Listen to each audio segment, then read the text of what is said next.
Thank you for choosing to watch this video. We find ourselves during a time in the world where countries are faced with lockdown due to the COVID-19 pandemic. What this has meant for many of us is that the way we work, live, and go to school has changed. In order to adapt to our changing world, we need to equip ourselves with tools that no generation has ever needed. I hope that as you are listening to this video and watching it, it encourages you. And as you are encouraged, you also take the time to pre-order my next book, Level Up, or to get it on Amazon. Thank you. Today, Kola is going to introduce our guest speaker. So I'm going to hand over to her now.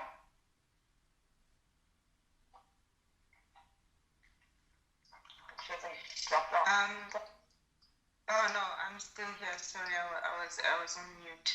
Thank you, Rochelle, and good afternoon, everyone. So I guess by way of introducing our speaker for today. Mantsha Pheeha is an author. She's a coach. She's a motivational speaker, and she actually provides all kinds of training. She has worked with many organizations, large and small.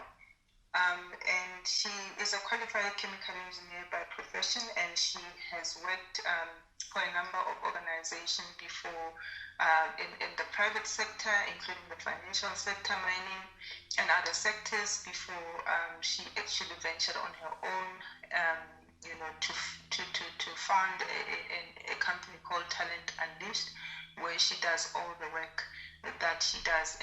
And Mantsha, we just like to thank you really for affording us your time and agreeing to do this for us. And it's actually I find this amazing always that people like yourself and other people in this kind of business that you do, for some reason you always you find the strength and the ability to continue doing the amazing work that you're doing, notwithstanding the current environment that we're operating in, particularly given that people like yourselves, you have been impacted directly in your business, and yet you still find it, you find a way of continuing to inspire people, to motivate people, and to encourage people to really operate and to continue thriving in this environment.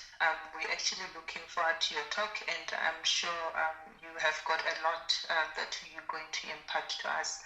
Thank you so much. Thanks, Rochelle. And just by way of housekeeping, I'm just going to ask that you all put yourself on mute, and that you, if you've got any questions or any comments during her talk, you can actually just type in whatever you would like to share in the chat section of this meeting, or you can actually just raise your hand. Thank you so much. Thanks, Rochelle. I'll hand over to Mantsha. I don't know if it's back to you, Rochelle. Am I assuming that it's to me now, Rochelle and Kulu? Yeah. Okay.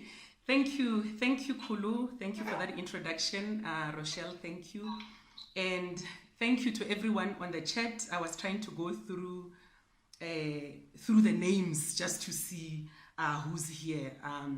One of the things that this time has taken away from us is just the fact that when you are coming to speak to people, you get to see them. You check out their shoes, you check out their body language, you can see them in their eyes. But now it's just me and the computer.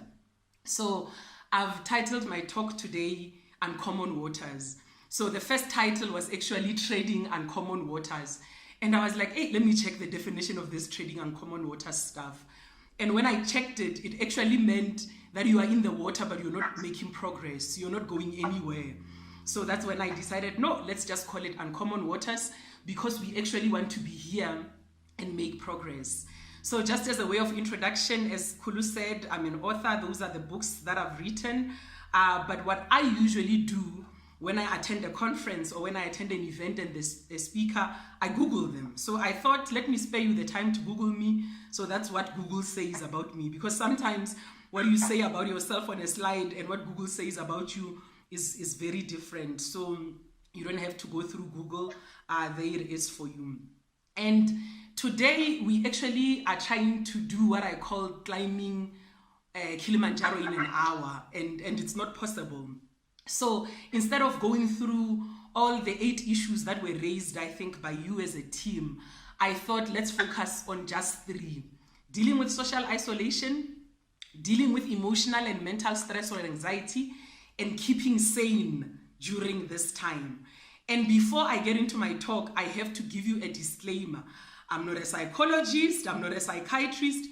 Funny enough, I'm an engineer.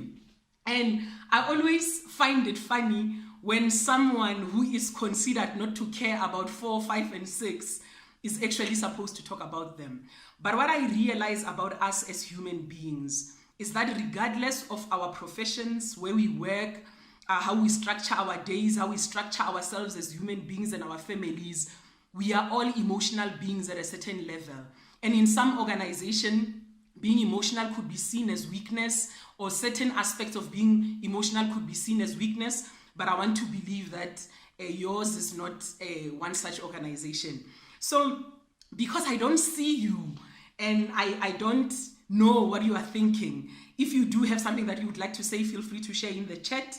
And I think I can keep the chat open so that I can gauge whether you are bored. So if you are bored, you can send me a private message that says bored.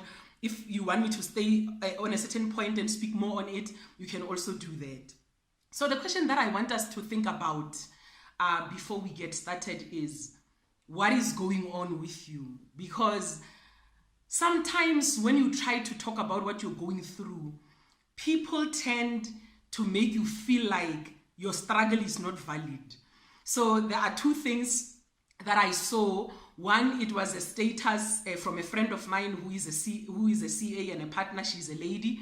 And this is what she wrote. She said, "I'm grateful I can still work under the circumstances. However, I really miss my old life." And she went on to list the things that she misses. Her amazing team, the laughs, because it's one thing to laugh over video on a video call or to laugh in a Microsoft Teams meeting, but there's nothing that can replace laughing in person and slapping each other or doing a high five while you laugh. She misses the team snacks, and I found this very interesting. My complicated team coffee orders, because I personally prefer my coffee a certain way, but in my house I don't have a machine to make my coffee the way I want to make it. And she also says, this one, guys, I feel it very strongly. I miss choosing my outfits for work. So for me, you can imagine the kind of work that I do. I'm a speaker, so I'm like, even when I go and buy clothes, I always convince myself, other people, when they buy clothes, they are buying fashion, but for me, I'm buying tools for my trade. It's just as well as somebody buying a desk or a computer. So just imagine, my makeup thinks I'm dead, my shoes think I'm dead. I don't want to talk about dresses now, because these days, the only thing that we worry about is how you look, not on the top part of your body, but half of your top part of your body. So I miss choosing my outfits for work, just like him. And she also says, I miss all the amazing people I get to interact with. So I just want to assure you that wherever you are and however this time is affecting you, your struggle is valid. And I also like what Kemit says here, and just look at the body language. And he says, when you are a hugger and you're not allowed to hug people because COVID-19. So, for some of us who are not huggers, personally, I'm not a hugger. I hug people because they hug me. But there are other people who I know they live on hugs. It's like they will squeeze the life out of you. And one of the things that this time has brought to us is that we cannot hug. We have to do something called elbow touching. So your struggle is valid. And I won't go through this entire list, and I'll share this with both Rochelle and Kulu if you want to have a look at it later. But all of us during this time, we face it differently.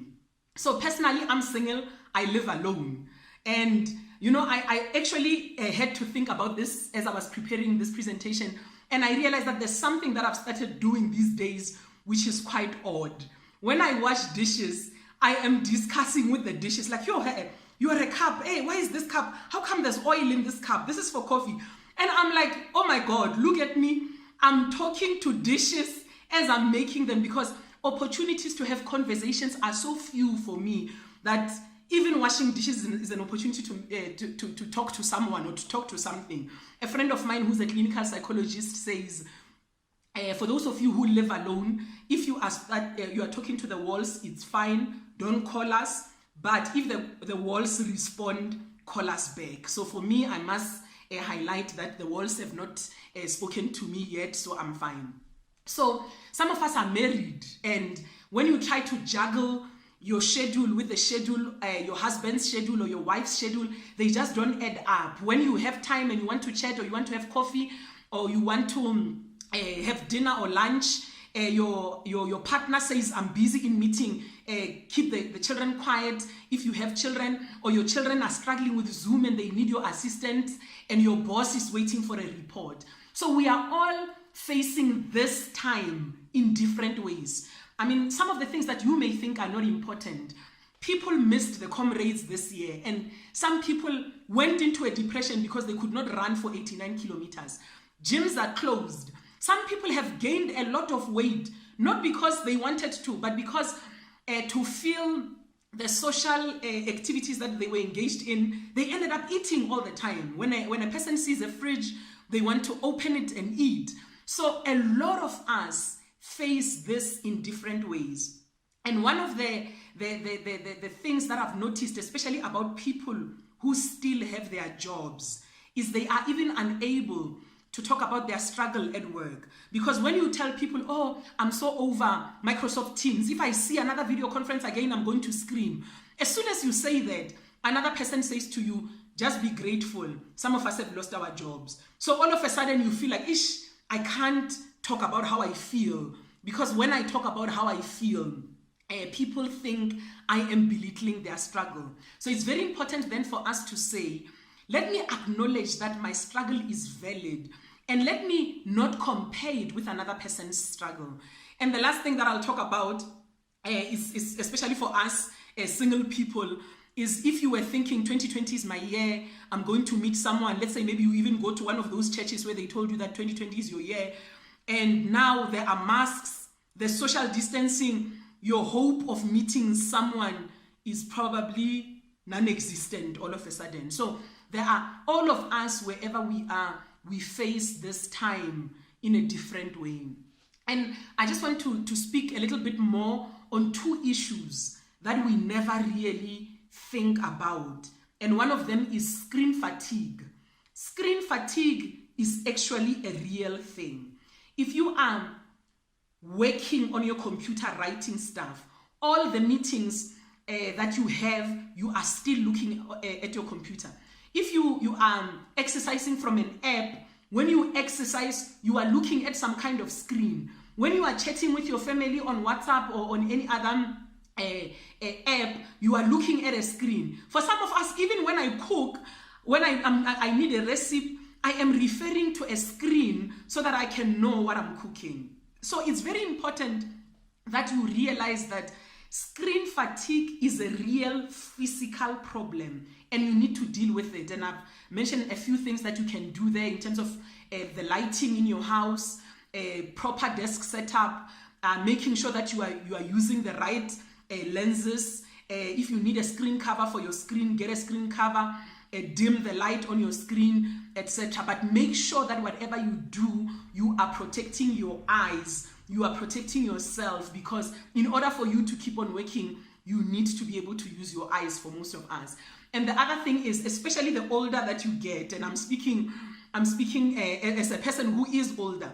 For some of us, the older you get, you just need spectacles. It's as simple as that. Go have your eyes tested and get glasses. And every time when you are in front of the screen, make sure that you use them. I know it's something very simple, but the reason why some of us are having tension headaches is because if you are not working, you are binge watching series, Netflix series, And for most of us, that's hours and hours and hours in front of our screen. So if that's you, make sure that you take care of that.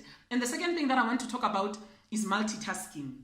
So what this time has actually done, I mean, chances are many of you, as you are watching now, because I can't see you, maybe you are feeding the kids, maybe you are sitting in bed, maybe your TV is on and it's on mute, or you are chatting with a friend. But for many of us, every time when we are engaged in our work now, we are multitasking. So one of the most important things that you need to realize about multitasking is that even though it looks minute, that minute switching between tasks makes you inefficient. So for those of you who have had the opportunity to read books like The Power of Habit, books like the 5 a.m. Club, you know that it's important for you to focus for a significant amount of time so that you can get benefit from whatever it is that you are doing.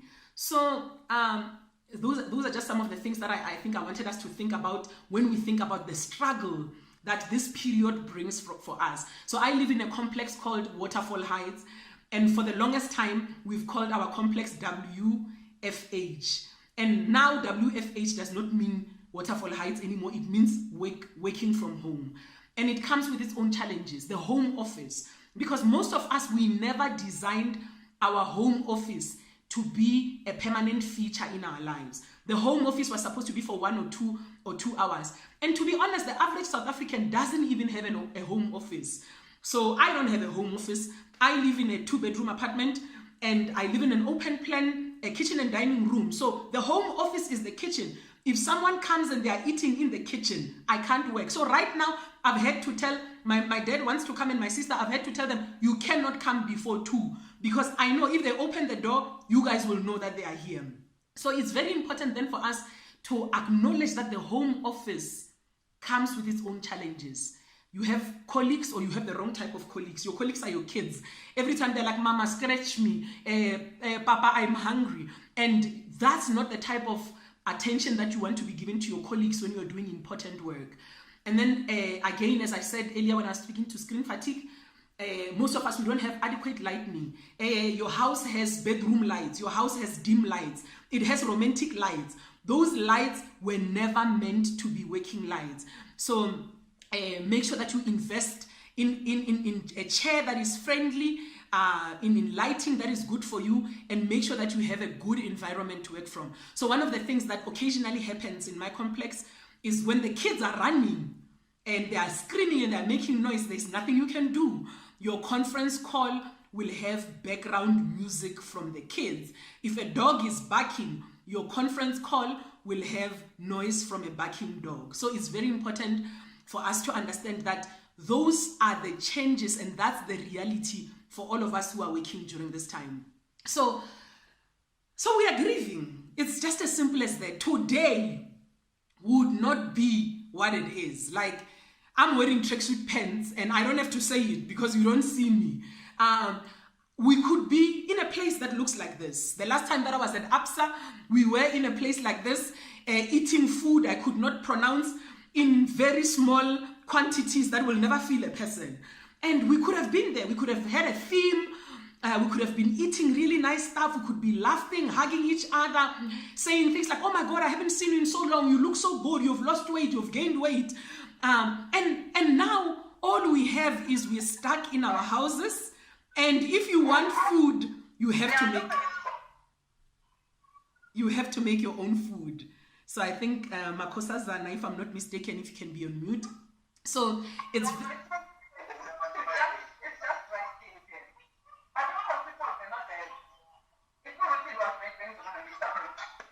So thank you, Makosa Zana.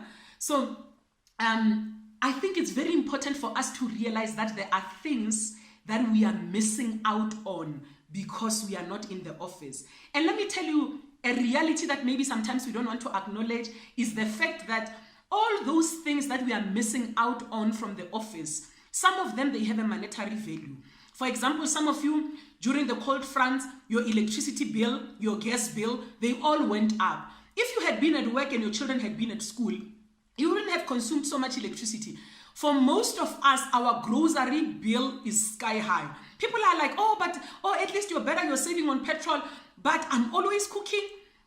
my grocery bill is so high. So we have lost so many things. For me, to be honest with you, I have a coffee machine at home, but it's really not a high-end coffee machine. What I miss is really good coffee at these events that we go to. So I want you to understand and to appreciate the fact that there are losses that have come with this time, and sometimes those losses cannot be quantified, and therefore people think those losses are not valid. So you may have come across this grief cycle, and all of us, so even though we are all going through grief, we are not at the same place in the cycle. Some people are still in denial. They're like, no, corona doesn't exist. It's just what they said so that they can keep us at home. So that's where they still are. Others are angry. No, this is not fair. Our small businesses are going down. Why can't they open the economy? They are fine because they are sitting behind their computers. What about us? We don't have a Wi-Fi. Then others are at the place of bargaining. You know, at least if the UIF can just pay me some money, then I'll be fine. Some people are depressed. They can't wake up. They have to take leave. Then those who are really brave and who have gone through this cycle very quickly are already at the acceptance stage. They are saying things like, we'll never get back to normal. This is the new way of doing business. Get with the program. Find a way to make it work. Homeschooling is the future. And they are at a place where they have decided, what is next for me? What does my life look like from here onwards? So I want you to be able to examine yourself, see where you are in the grief cycle, but also look at the strategic relationships in your life, your colleagues, your boss, your subordinates, your children, your partner, your parents. Try and figure out where they are and ask yourself, how can I assist them? So one tool that I really like, it's called the Joharis Window. And it's a tool that I always say, when we are working with people, when we are working in teams, use this to know yourself and to also know the people that you are working with. It's called Joharis Window. You know, I always thought it's called Joharis Window because of some nice explanation, but I was very sad to find out that it's because the people who developed this, it was Joe and Harry, and they just decided, okay, it's going to be our window, Joe and Harry's window. So that's what it is. So there are 4 quadrants in Joharis Window. There's the arena where you know yourself, and we also know you. So this is where there's nothing hidden. We know that you are always late for meetings. We know it, you know it. We know that you are a perfectionist. You know it, we know it.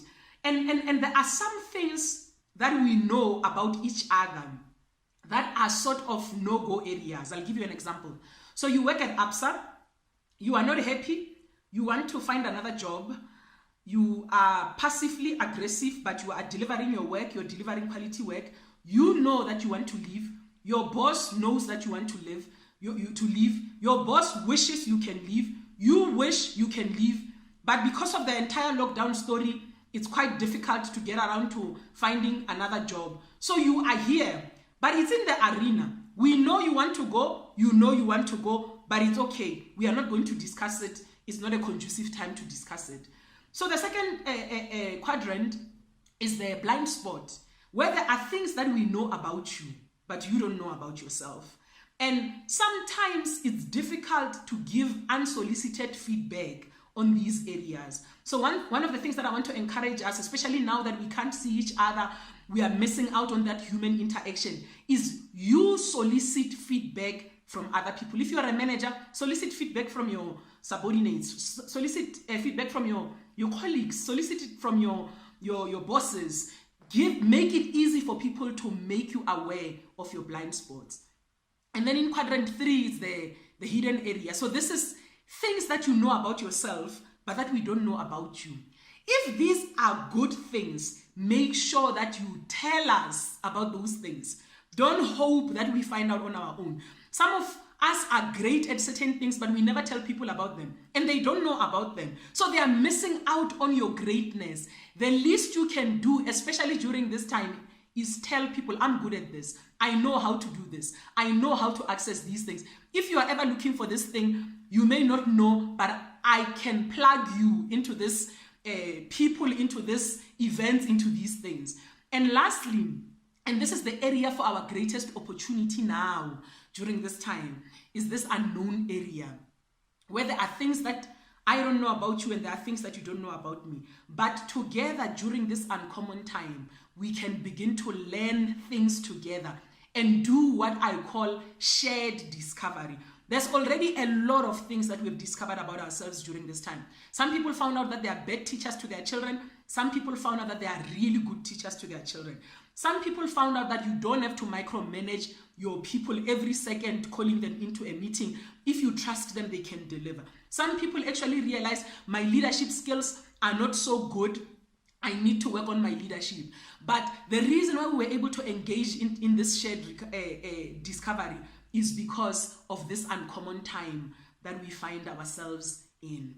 So, I mean, I've shared all these things that most of us know. It's really nothing new.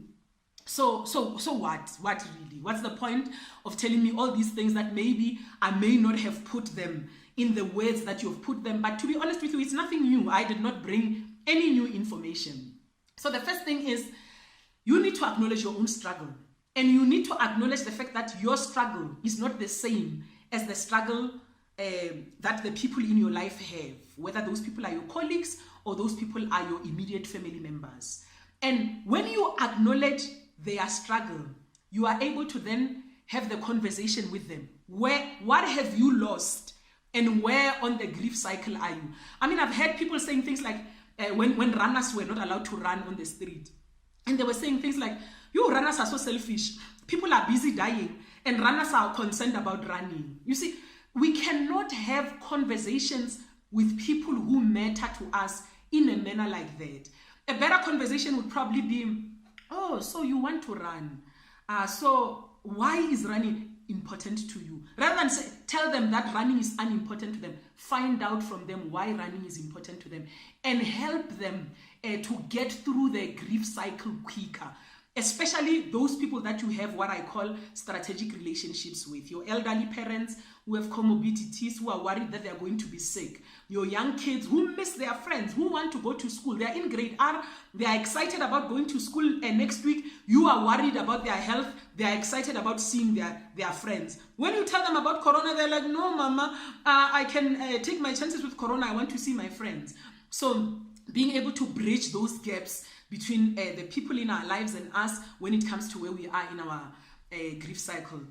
Then the third thing, what type of help do you need? And what type of help can you offer? So right now, guys, I've discovered so many tools online, so many resources that I can use. You know, I don't think I will ever need a personal trainer ever in my life because there are so many things on YouTube, so many apps. There are so many things. I mean, I can make bread, guys. I never thought I could ever make bread. But this time, because there are so many resources, so many tools, you can reach out to your network.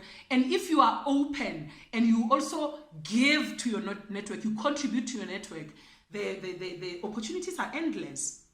And then the last thing, change, revise your relationship with the workplace. The workplace used to be a place that gives me good coffee.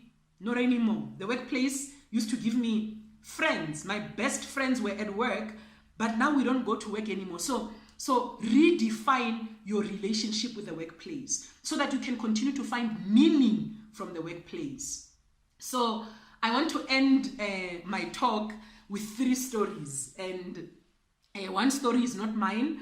And 2 of the stories, it's stories from my personal life that I want to share with you. So the first story, for those of you who've read Stephen Covey's book, The 7 Habits of Highly Effective People, when he talks about a paradigm shift, there's a story there that he speaks about when he's on a train in New York. And he says when he was on the train in New York, he says it was a Sunday afternoon, it was quiet. People in the train were sitting quietly, others were reading books, newspapers, and the train stopped. And as the train stopped, a man and young kids rushed into the train. The man sat down, closed his eyes, and leaned against the chair. And the children started running in the train, disturbing everyone, screaming, hitting people's books, hitting people's newspapers, and everyone was agitated in the train. So Stephen Covey walked quietly to the man and said to him, "Excuse me, sir, the man woke up from his daydream, looked at Stephen Covey, and Stephen Covey said, don't you think you should do something about your kids? The man looked at his kids, looked at Stephen Covey, and said, yes, you're right, I should do something, hey? Then he closed his eyes, looked at Stephen Covey again and said, a few hours ago when we were at the hospital, their mother died. And I guess they have not figured out how to handle it yet. And I also haven't figured it out. Stephen Covey felt so bad. And he said immediately he had a paradigm shift. He was no longer irritated. The fact that the kids were rowdy in the train didn't matter anymore. The only thing that mattered was the fact that, oh my God, I can't believe how selfish I am. Here I am thinking about my peace and quiet, and this man has just lost his wife, and these kids have just lost their mother. So I want to encourage you, when you look at another person, don't just look at them from your point of view. That colleague may not just be lazy. There could be something going on in their life. They may not be slow or sloppy or antisocial. Just take a moment before you make a judgment and a conclusion. Ask yourself, could there be something else here? And if I were to ask, is it possible that my paradigm may shift? So it's very important, especially during this time where we can't see what people are doing and we are assuming what they are doing. Make sure that you give yourself an opportunity to hear the full story. So the second story, this one, as I said, is a personal one. So I like going to movies at Rosebank. Okay, obviously, I think I've never been to the movies this year. It doesn't look like I'll ever go this year. And I went with a friend. We went to Cinema Novo. Okay, I don't know how to pronounce it, guys, but that place. And when we got there, we choose a movie. Generally, it's old people at that cinema. And in typical old people style, we bought 2 coffees and went into the cinema. Okay, when we walk into the cinema, I'm surprised. The movie has already started, but we are actually not late. So I walk into the cinema and bam, at our chairs, there's a couple, an elderly couple. I look at my tickets again, I look at the couple, and I say to them, excuse me, you are sitting on our chair. And this woman is irritated. She looks at me and she says, no, these are our seats. Please move, you are distracting my view. I paused, I looked at the ticket again, I looked at her, I said, no, actually, these are my seats. And then I moved and then I sat next to her, but I was so mad. I was so angry. Why do people not sit at the right place? Now we have to sit here. The next thing I know, this movie is in French. Why am I in a French movie? As I was busy reading the subtitles, trying to figure out what's going on, the movie ended. People stand up and they start to leave. After some time, we also stood up. We left. When we got outside, I looked and we were in the wrong room. We were in the wrong cinema. And I was so sure that I was right. I was so sure that I was right to the point that I was so angry. And I had been telling myself this narrative, people are inconsiderate. I don't know why they do this. I'm even letting her sit in my seat and she's not even grateful. All along, I was wrong. The row was right. The seat was right. But the room was wrong. So many of us, there's a narrative that we tell ourselves about what's going on in our lives. They are racist. They don't consider my intelligence. They don't make space for us. The corporate world is not friendly to people like me. There's this narrative that we keep telling ourselves. If only you could just pause and ask yourself, am I in the right room? Or if you are in the right room, what are the rules for this room so that I can comply? And my last story, this one is really one of my favorite. So sometime this year with 2 friends, we traveled to Mozambique. And we were going to a place called Masinga Beach. Obviously, you can imagine girls' trip. The 3 of us, we are so excited. I personally have never been to Mozambique, so it's a really exciting thing for me. We arrive in Maputo, and then we connect.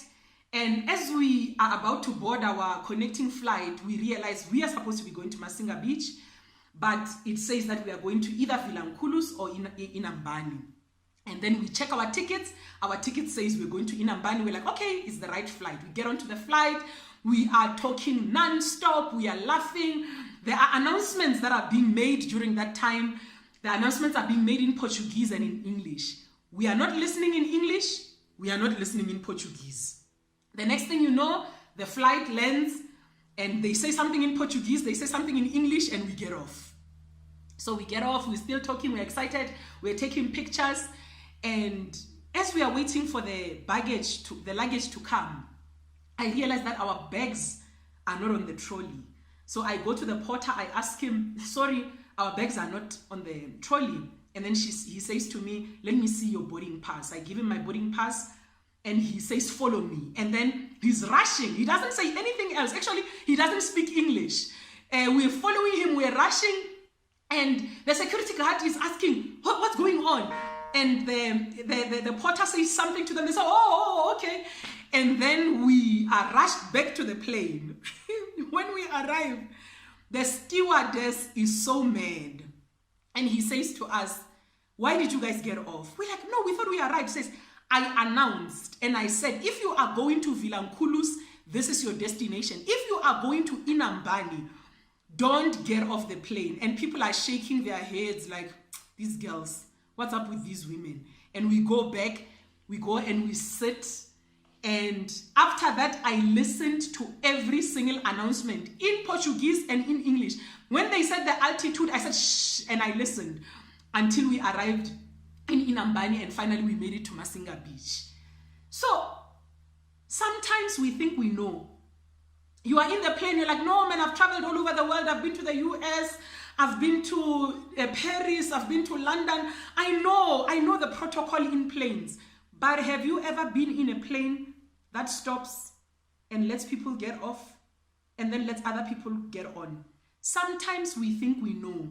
And the fact that we think we know stops us from learning. Sometimes we think we have arrived. That's why we are stressed, because we think there's nowhere else to go from here. We think this is it for our career. We think this is it for our families. We think this is it for our nations. When you understand that this is just a stopover, this lockdown, this pandemic, this is just a stopover, then the way that you deal with it becomes different. Guys, I hope I shared something valuable with you. Generally, you will be clapping. Thank you, Mantsha. But for now, it's fine. You don't have to clap. I will accept that you have heard what I had to say. And I hope you learned something. Thank you very much for staying. Rochelle and Kulufelo, I will hand over back to you.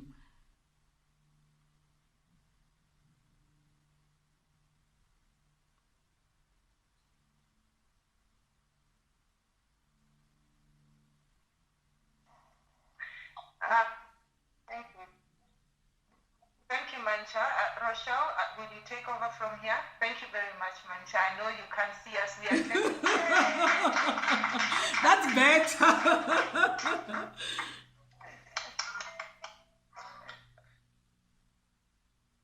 Yeah, fantastic. Thank you so much, Mantsha. I actually, while you were talking, my electricity switched off, so I moved on to my phone.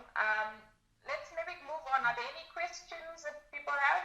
Maybe you can jump in. I haven't seen any questions in the chat. So if you've got any questions or comments, please feel free to share them with us now.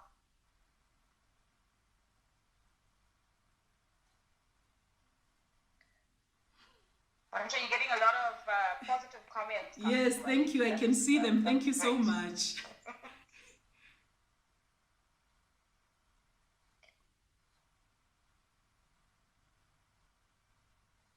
Cool. I don't think there's any, doesn't seem like there's any questions. Mantsha, maybe do you want to quickly just go through, some of the books that you've written and share with the team? So The books that were available. Yeah, so all my books are available on Amazon. You can also get them from me. I courier. So if you'd like to get any of the books, the interesting one that I think every person who works must get is the one that's coming up just now. It's called Level Up. It's talking about creating extraordinary careers. So it's a book I wish I had read when I was starting out in the workplace. It talks about some of the unwritten rules in the workplace, some of the things that trip us up, most of us when we're starting out in the workplace. So if you would like to order that, it's available on pre-order. It will be out at the end of this month. Then I have one on vision. I like this one especially for people who are deciding on what to do with their careers or with their lives. So it's called How to Realize Your Personal Vision. And then there's, okay, I was trying to open them here. Yeah, so Level Up is the career one, is the one that I'm saying is coming up. Then How to Realize Your Personal Vision. It just asks you basic questions around why you want to live the life that you want to live and how to transition. Some of us, we know that we're doing jobs that are just keeping the lights on, but you actually want to transition into something else, something more meaningful, purpose-driven, how to do that while still paying the bills. Then this one, okay, you guys are ups, I am. You can even sell this one to your clients. Money 101. It's a book that talks about money, how to handle your money. One of the key things in this book is that it talks about a financial system that you need to have for your own life. How to save, all those things. That systematize it, make it a process, and that way it's automatic and you don't have to keep on going to it and revising it. My absolute favorite one is Single and Loving It, relationships. So I'm 41 and single, and you can imagine the number of stories I have about what a single life means for an African girl like myself. Okay, an African woman, girl ended quite a while back. So then the other one, failure is not final. So for me, someone says I must consider stand-up comedy. You guys must pay for the tickets then. So failure is not final. Personally, I went to Wits. I did engineering at Wits, and guys, I mean, I was failing this thing like it's coming out of fashion. I was failing so much that at some point I actually thought I was bewitched, if you know what witchcraft is. But I wasn't bewitched. The course was just difficult. So I talk about that. I talk about what failing is about. And then the other two is one on prayer and one on following your calling. These are my church books. So feel free, contact me. My contacts are there. I'm going to share this presentation with Rochelle, and I think she will also share the recording with you. And feel free to contact me and buy lots and lots of books for yourself, your children, your cousins, your aunts. You can imagine we are not speaking now, hey guys. So yeah, thank you. So those are my books, Rochelle. Thank you. Fantastic. And I think once again, Mantsha, really, really appreciate it, and appreciate you taking the time to speak to the dear. I'm looking at all these comments, and I think it will be quite a times people have said they've been laughing all by themselves also, but good on a Friday. Absolutely. Thank you very much, Mantsha. I mean, I can't really thank you enough, really. And please, you've seen the books. Mantsha has told you more about the books, what they're all about. Please support her. And as you can imagine, business, in this environment is tough for many businesses. Most of us in credit, we all know, we work with this on a daily basis. We know how it is like out there. Please do support businesses like Mantsha's business. Thank you so much, Mantsha. Thank you, Kulu. Thank you.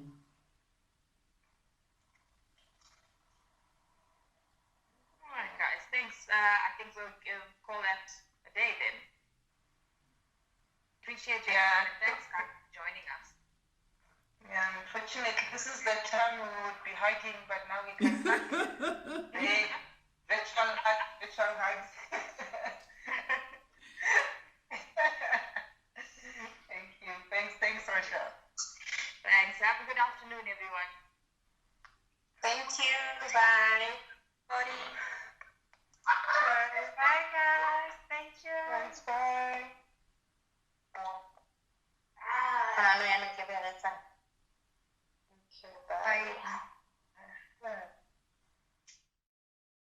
Thank you so much for watching. I hope you are encouraged, you are equipped, and you realize that actually what you are going through is not only happening to you.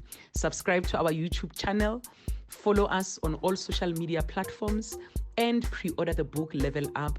All the details will be available on social media. Thank you. Bye.